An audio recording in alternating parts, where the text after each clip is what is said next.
Hii ni MTV1 Online inayokutangazia kutoka eneo la Uswahili Mashariki mwa Kongo DRC. Jina langu ni Jean-Paul Senesi nikiwa Lubero, Kivu Kaskazini. Leo ni Ijumaa tarehe 17 mwezi Oktoba mwaka 2025. Matangazo yetu ya leo yatabaki Afrika Mashariki kutokana na shughuli za mazishi ya Raila Odinga, mwanasiasa mkubwa nchini Kenya.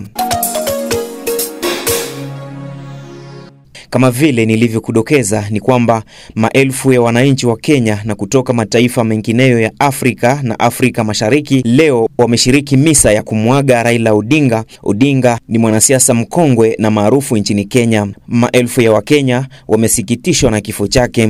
Odinga amefariki akiwa na miaka 80. Viongozi mbalimbali wamehudhuria misa ya leo katika uwanja wa Kasarani ni Nairobi, akiwemo Rais mstaafu wa Kenya Uhuru Kenyatta.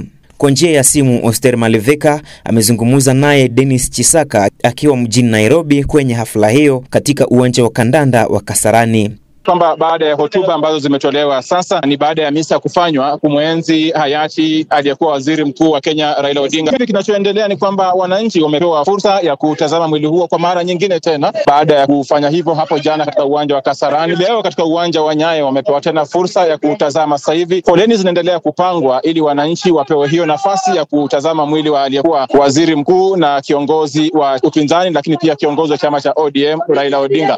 Lakini muhimu ni waongeaji waliozungumza katika hotuba hiyo, kuanzia kwa mkewe Bi Aida Odinga, lakini pia rais mstaafu Uhuru Kenyatta pamoja na rais wa sasa William Ruto wamezungumza na kuhimiza amani. Wanasema kwamba mwenda zake Raila Odinga ni kiongozi ambaye alitaka sana umoja wa Kenya, alitaka sana umoja wa Afrika nzima. Kwa hiyo litakuwa ni swala zuri, swala la busara kuhakikisha kwamba aliyoazimia Raila Odinga yanafanyika katika muda huu ambapo sasa ameondoka. Ni wito ambao umetolewa na viongozi wote ambao wamezungumza. Kuna baadhi ya viongozi wa kimataifa ambao wamekuwepo lakini hawakupewa fursa ya kuzungumza, lakini pia kuna viongozi ambao hawakuwepo lakini walituma jumbe zao, akiwemo rais wa Jamhuri ya Kidemokrasia ya Kongo Felix Tshisekedi, akiwemo rais wa Jamhuri ya Uganda Yoweri Museveni, pamoja na rais wa Jamhuri ya Muungano wa Tanzania Samia Suluhu ambaye amemtuma naibu wake Philip Mpango daktari ambaye amemwakilisha, lakini wote hao hawakupewa nafasi ya kuzungumza. Lakini jumbe zao zimesomwa na zote za amani, zikihimiza Wakenya waendelee kukaa kwa amani kama alivyotaka na kama alivyoasisi hayati mwenda zake aliyekuwa waziri mkuu Raila Odinga. Familia kwa upande wao wanasemaje? Kulingana na familia ni majonzi, ni huzuni, na kweli wanasema kwamba watamkosa Raila kwa sababu alikuwa ni kiongozi, lakini sio tu mwanasiasa, ni baba, ni mwanafamilia ambaye alienzi familia yake na kuwapenda. Kwa hiyo ni pengo ambalo ameliacha na itakuwa ni vigumu sana kwao kuweza kujaza pengo hilo. Familia wanasemaje kuhusu kuzikwa kwake? Watu wote watakwenda ama hawa itakuwaje? Kulingana na mipango ambayo familia imeratibu ni kwamba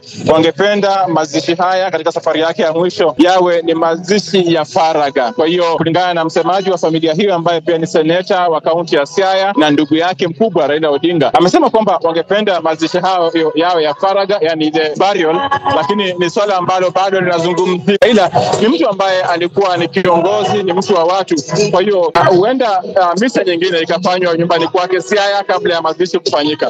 Lakini unadhani kwamba huu umati wote utapata nafasi kijijini huko? Naam, kuna sehemu ambayo imetengwa katika kaunti ya Kisumu ambapo hapo kesho mwili wa Raila utakuwa hapo na kuweza kutazamwa tena na wenyeji wa eneo hilo, kisha baadaye misa itafanywa eneo hilo kabla ya sasa mazishi kufanyika katika boma lake, mazishi ambayo wanasema familia ni ya faraga. Kwa suala la upinzani, kwa sasa hadi wakati ambapo Raila anafariki alikuwa akifanya kazi kwa pamoja na serikali. Kwa hiyo hatuwezi kusema kwamba alikuwa akiongoza upinzani, lakini kwa chama cha ODM ambacho ni chama cha pili kwa ukubwa kulingana na idadi ya wabunge, aliyepewa nafasi ya kuongoza kwa muda chama hicho cha ODM ni Daktari Oburu Odinga ambaye ni kakake Raila Odinga, lakini pia ni seneta wa kaunti ya Siaya. Kuhusu kifo hicho, MTV1 Online imezungumza naye Adalbert Kiyenge, mwanasiasa nchini DRC akiwa mjini Kinshasa.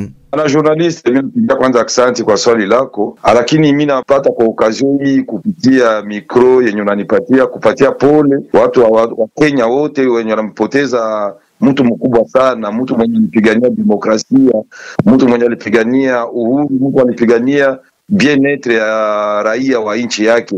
Ndio hiyo mimi najua Raila Odinga alikuwa resistant wa nguvu sana, na ndio kwa sababu ya resistance yake demokrasia iliendeka Kenya.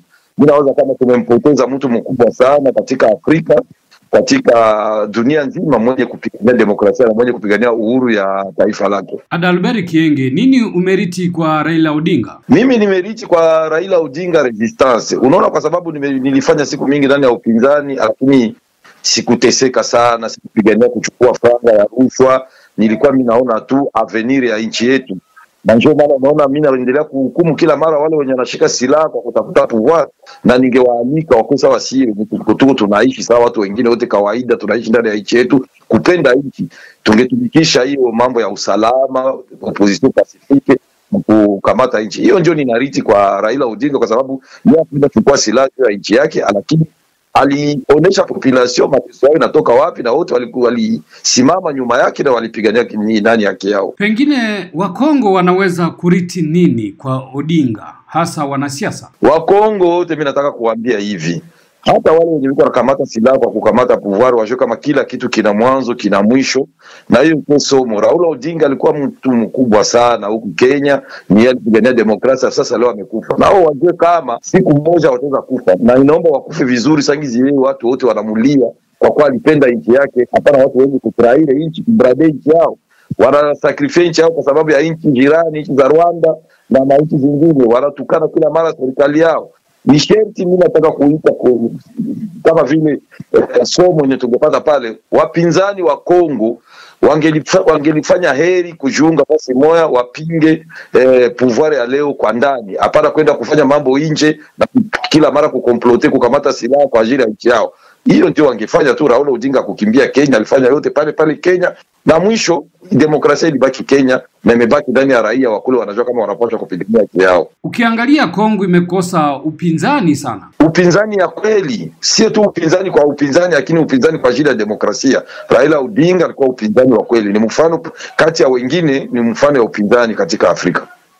Tukitoka Kenya tunavuka hadi nchini Tanzania, ambako serikali ya Tanzania na shirika la Umoja wa Mataifa linalohudumia wakimbizi duniani UNHCR zimetangaza kufuta hadhi ya ukimbizi kwa wakimbizi kutoka nchini Burundi wanaoishi katika kambi ya wakimbizi Nyarugusu iliyopo wilayani Kasulu mkoani Kigoma, kwani tayari muda wa kuishi nchini kama wakimbizi umeisha na hivyo hawana budi kurudi nchini kwao kutokana na amani na usalama iliyopo nchini Burundi. Trifon Odas na habari zaidi. Hatua ya serikali ya Tanzania na shirika la Umoja wa Mataifa la kuhudumia wakimbizi UNHCR kutangaza kuchukua hatua hiyo ya kufuta hadhi ya ukimbizi kwa wakimbizi wanaoishi katika kambi ya wakimbizi Nyarugusu iliyopo wilayani Kasulu mkoani Kigoma magharibi mwa Tanzania ni hatua mojawapo inayopangwa kuchukuliwa baada ya kusuasua kwa zoezi la wakimbizi hao kurejea kwa hiari nchini kwao. Mkurugenzi wa huduma ya idara ya wakimbizi kutoka Wizara ya Mambo ya Ndani nchini Tanzania, Sudi Mwakibase, amesema tayari uhamasisho wa wakimbizi kurudi kwao umeshafanyika na hivyo hawana budi kurudi ili wakaijenge nchi yao. Baada ya amani kurejea nchini Burundi mwaka 2017 na tangazo la viongozi wakuu wa nchi za Tanzania na Burundi la mwezi wa 10 tarehe 20 mwezi wa 7 2017 kuelekeza kuanza urejeshaji wakimbizi kutoka Burundi, serikali ya Jamhuri ya Muungano wa Tanzania kwa kushirikiana na shirika la UNHCR tarehe 1 mwezi Septemba 2017 iliafikiwa kuanza zoezi la kurejesha kwa hiari wakimbizi 2000 hadi Burundi. Urejeshaji wa watu 2000 kwa wiki tangu mwaka 2017 ungefanyika. Wakimbizi wa Burundi wangekuwa wamerejea wote mwaka 2020. Lakini kwa sababu mbalimbali, kiwemo zoezi la urejeaji kuzingatia misingi ya uhiari, wakimbizi muda wote wamekuwa hawarejei kwa mujibu wa makubaliano ambayo tumekuwa tukafikiana katika utatu.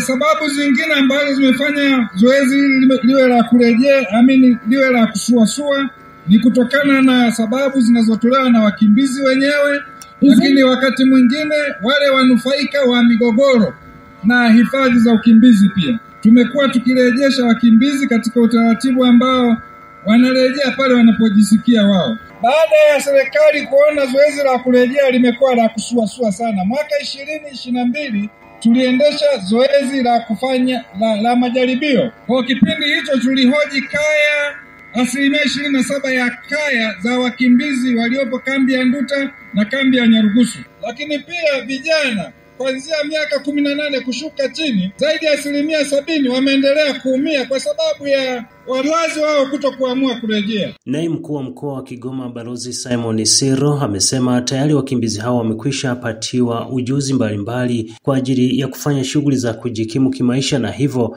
ni muda mwafaka kwa sasa kurejea na kwenda kulijenga taifa lao. Nyinyi vijana ndio taifa la kesho, mtajenga Burundi. Msipokwenda Burundi, atakayejenga Burundi nchi yenu ya wazazi wenu na babu zenu ni nani? Burundi ni nchi yenye amani sana kwa sasa. Huwezi kulinganisha na nchi kama DRC. Niwaombe sana, sisi Afrika itajengwa na nyinyi vijana. Unapokaa hapa kambini, huna nyumba, huna chochote, unategemea kesho watoto wako itakuwa nini? Wakina mama toka Burundi, nyinyi ndio mtaijenga Burundi yenu. Mnaendelea kuzaa watoto, hao watoto wataishije? Watoto wenu mtawalewaje? Watoto wenu watasomaje? Watoto wenu watakuwaje? Sisi viongozi hatuwezi kuona watoto wa Afrika wanaishi bila kuwa na maisha yao ambayo yanafahamika. Tunataka watoto wetu wa Afrika Mashariki wasome. Tunataka watoto wetu wa East Africa wawe madaktari.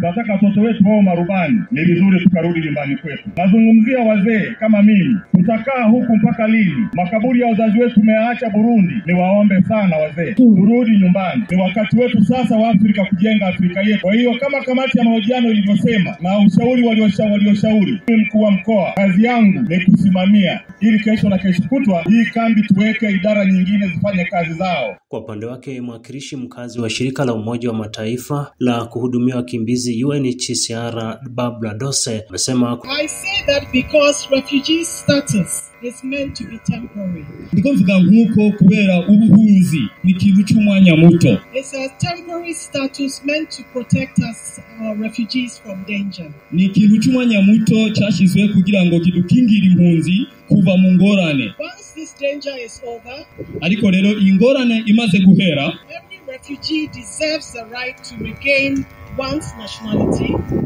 Buri mpunzi rero irashobora kuronka burya burenganzira bwo kuronka ubunyagihugu bwawe, to enjoy the full package of rights associated with the nationality. Ariko rero kuronka na burya burenganzira bwose bw'ubunyagihugu bw'igihugu cyawe, kuko uba uri umunyagihugu w'igihugu cyawe. Naye balozi wa Burundi katika ubalozi mdogo wa Kigoma Kekenwa Jeremiah amewasa wakimbizi kutoka nchini Burundi kurejea kwao, kwani machafuko yaliyosababisha wakimbie nchi yao yameshaisha baada ya makubaliano ya kutia saini mkataba wa kumaliza tofauti zilizosababisha vita vyao. Tumaze imyaka 22 igihugu gitekanye, lakini kufikia sasa tuko 2025 na ni miaka 22 nchi ya Burundi imetulia. Muri mwebwe hariho nabo mu miryango yabo bari muri zo nzego z'umutekano.